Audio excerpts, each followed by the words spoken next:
ইন্না জিহাদান নফসি আলা আরবাআতি মারাতিব, নিশ্চয়ই নফসের জিহাদের 4টি স্তর রয়েছে। আউয়ালান তাআল্লুমুল হুদা, 1 নম্বর হেদায়েত সম্পর্কে জ্ঞান অর্জন করা, হেদায়েত সম্পর্কে জানা। সানিয়ান ওয়াল আমালু বিহাদাল ইলম, 2 নম্বর এই ইলম অনুযায়ী আমল করা।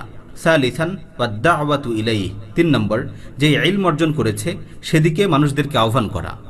রাবিআন আস-সাবরু আলাল মাশাক্কিল্লাতী তুওয়াজিহু হাদাল ইনসান ফি তারিকিহি, এই দাওয়াতের পথে যে সকল বিপদ আপদ আসবে সেক্ষেত্রে ধৈর্য ধারণ করা। প্রিয় ভাই বোনেরা, শুরুতেই বলে নেই, আমাদের এই নফসের বিরুদ্ধে জিহাদ এটা 1 দিন 2 দিন 1 মাস 2 মাস 1 বছর 2 বছরের কোনো বিষয় নয়, বরং নফসের বিরুদ্ধে আমাদের এই জিহাদ মৃত্যুর আগ পর্যন্ত চলতে থাকবে।